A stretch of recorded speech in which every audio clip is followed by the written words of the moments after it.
You're lying awake at 3 in the morning doing the math again.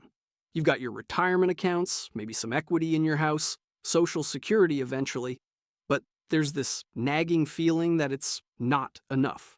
And here's the thing most financial advisors won't tell you. The problem isn't always how much you've saved. Sometimes it's what you're still holding on to. I'm going to walk you through 7 things you need to sell before you retire, ranked from least painful to most critical. These aren't abstract concepts. I'm talking about actual stuff sitting in your garage, your driveway, your closets right now that's quietly draining your retirement fund. And that last one? It's the thing that separates people who run out of money at 75 from people who actually enjoy their retirement. So make sure to hit that subscribe button and give this video a thumbs up if you want to understand what's really stealing your financial security. Let's start with the big one, the thing that probably has more of your net worth locked up than anything else on this list: your house. Now, I'm not saying everyone needs to sell their house before retirement, but if you're living in a 4-bedroom, 3,000 square foot house and it's just you and your spouse rattling around in there, we need to talk about the math. The average American homeowner spends between 1 and 4% of their home's value every year on maintenance, repairs, property taxes, insurance, and utilities. Let's say your house is worth $500,000. That's $5,000 to $20,000 annually just to keep the lights on and the roof from leaking. And that's in a good year when the furnace doesn't die or the roof doesn't need replacing. But here's what really gets me. Your heating and cooling rooms nobody uses. You're paying property taxes on square footage that serves no purpose except making you feel like you haven't downsized.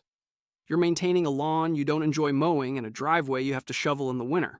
I know a couple who sold their $500,000 house and bought a $250,000 condo in the exact same location they loved. Same neighborhood, walking distance to downtown, close to the park. But suddenly they freed up $250,000 in equity. They cut their annual expenses by $15,000, and they eliminated the stress of maintaining a property that was too big for their actual life.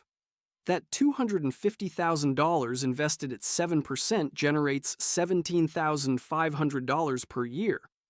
Combined with the $15,000 they're saving on expenses, they created $32,500 of annual cash flow by making one decision. That's not a small number. That's the difference between a comfortable retirement and one where you're constantly worried about every expense. Now, let's talk about the stuff that seemed like a great idea when you were working but has quietly become a financial burden. I'm talking about the country club membership you use twice a year, the gym membership you convinced yourself you'd use more in retirement but haven't, the season tickets to sporting events that you now realize you don't actually want to attend 40 times a year. Here's a real example. I know someone who belonged to a golf club that cost $4,000 annually in dues. When I asked how often he played, he said maybe 6 times last year. That's $667 per round of golf. You could literally fly to Scotland and play at St. Andrews for less than that. But it gets worse when you look at the boats and RVs and recreational toys that people hold on to. I had a client, let's call him Tom, who owned a boat he'd bought 15 years ago. Beautiful boat, 32 feet. Cost him $45,000 new. He loved that boat when he bought it. Took the family out every weekend during the summer. But here's what happened. The kids grew up and moved away. Tom and his wife started using the boat maybe 3 or 4 times per summer.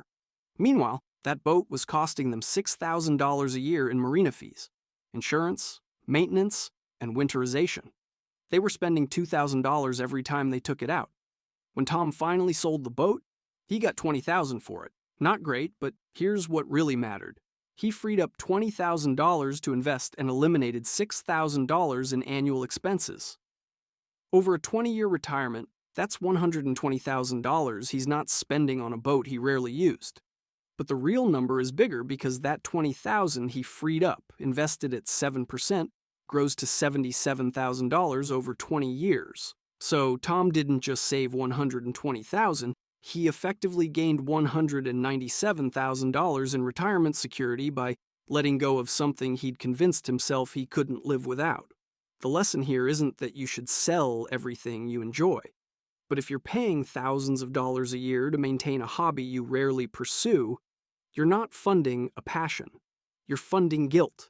You're keeping something because of who you used to be, not who you are now. Here's one that catches people off guard, because it seems so practical. You've always had 2 cars. You and your spouse each had your own vehicle for commuting to work. But now you're retired. You're not commuting anymore. So why are you still paying for two cars? The average car costs about $9,000 per year to own when you factor in insurance, registration, maintenance, gas, and depreciation. That's for a car that's already paid off. If you're still making payments, add another $6,000 to that number. I know a couple who did a simple test. They calculated that one of their cars was costing them $3,000 annually just in insurance, registration, and basic maintenance. Then they pretended they only had one car for 2 months, just to see what it was like. Short story, it was way easier than they thought. They weren't both leaving the house at the same time very often. When they did need separate transportation, they'd plan ahead, or one of them would use a rideshare service.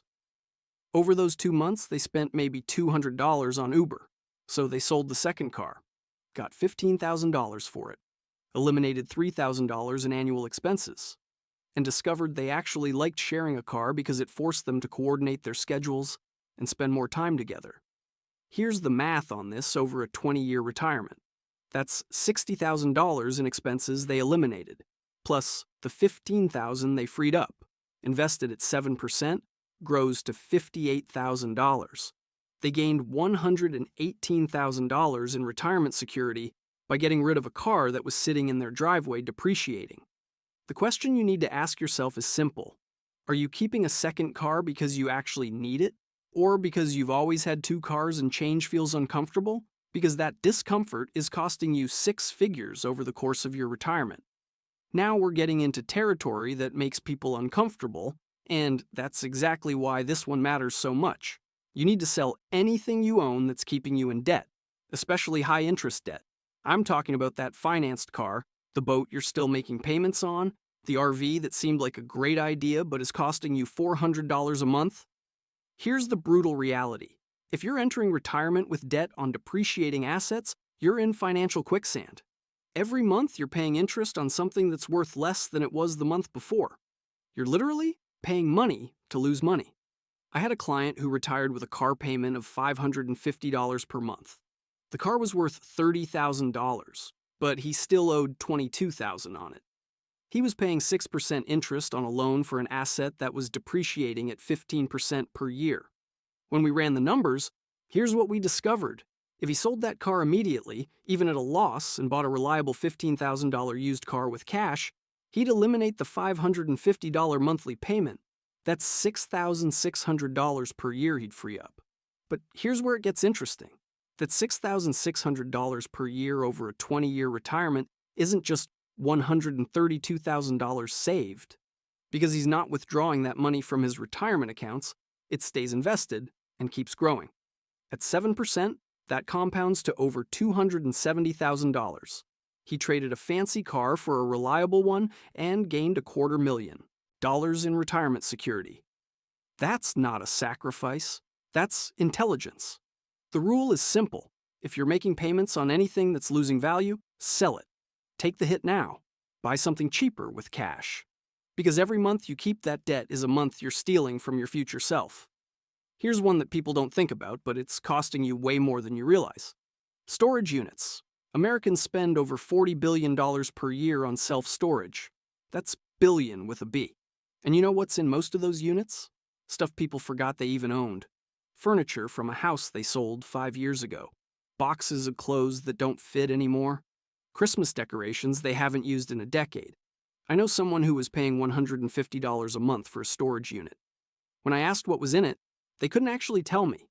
They thought maybe some furniture from their parents' house and some old business files they were pretty sure they didn't need anymore but were afraid to throw away. So we did the math. $150 per month is $1,800 per year. They'd been paying for this unit for 7 years. That's $12,600 spent to store things they couldn't even remember owning. We went to the unit together, opened it up. You know what was in there? A couch with water damage, 3 boxes of paperwork from a business that closed in 2008, a broken lawnmower, and about 40 boxes of stuff that should have been donated or thrown away years ago. They emptied the entire unit in one afternoon, donated what was salvageable, threw away the rest, and suddenly they had $1,800 a year back in their budget. But here's the real cost. That $1,800 per year over a 20-year retirement is $36,000. But if they'd invested that money instead at 7%, it would have grown to $78,000. They were paying $78,000 to store a broken lawnmower and paperwork they didn't need. The question you need to ask yourself is brutal, but necessary. If your house burned down tomorrow and you lost everything in that storage unit, would you even notice? Would it actually change your life in any meaningful way? If the answer is no, you're not storing valuable possessions. You're paying rent on guilt and procrastination. Now we're at number 6, and this one is going to sting because it's probably sitting in your driveway right now looking beautiful and making you feel successful. You need to sell your luxury car. I'm not talking about your reliable Honda or Toyota that gets you from point A to point B. I'm talking about the $60,000 SUV with the heated seats and the premium sound system. The luxury sedan you convinced yourself you deserved after 40 years of hard work. The sports car you bought to prove you'd made it. Here's the math that should terrify you. A luxury car doesn't just cost more to buy. It costs more to insure, more to maintain, more to repair. And it depreciates faster than a standard vehicle. That $60,000 luxury SUV loses about $12,000 in value the first year alone. That's $1,000 a month in depreciation before you even factor in the payment, insurance, or gas. I had a client who was driving a $70,000 Mercedes. Beautiful car.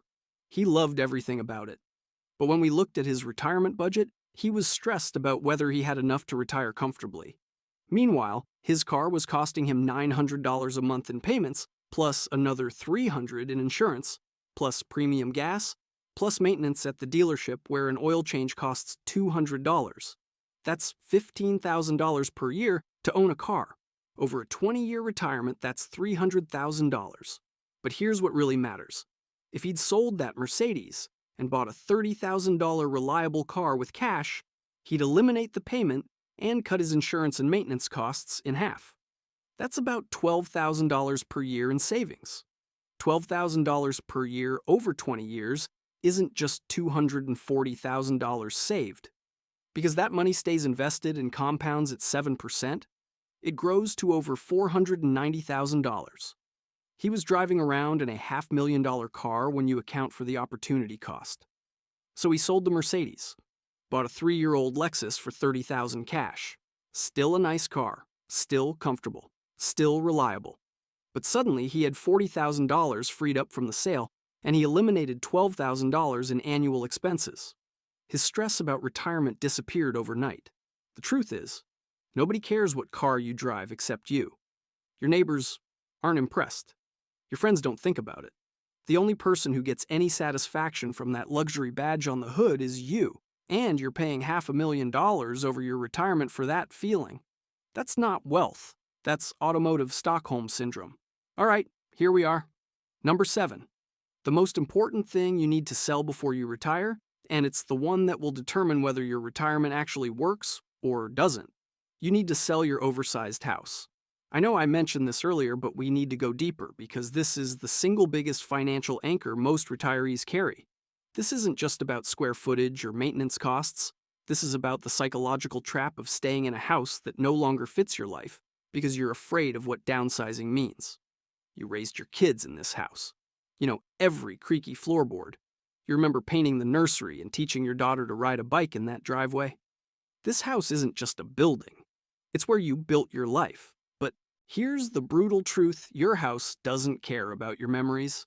It just keeps demanding money. I had clients with a 4-bedroom house worth $400,000. The kids had been gone for over a decade. They were using 2 of those bedrooms maybe twice a year when family visited. The rest of the time, those rooms just sat there collecting dust, while my clients paid property taxes, insurance, utilities, and maintenance on space they didn't need. They were spending $14,000 a year just to own that house. Not the mortgage, because it was paid off. Just the cost of keeping it standing. Meanwhile, they were stressed about whether they could afford to travel in retirement. When they finally sold and bought a $200,000 condo, everything changed. They freed up $200,000 in equity.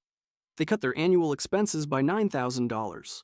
And they eliminated the constant worry about the roof, the furnace, the foundation, all the things that keep homeowners awake at night.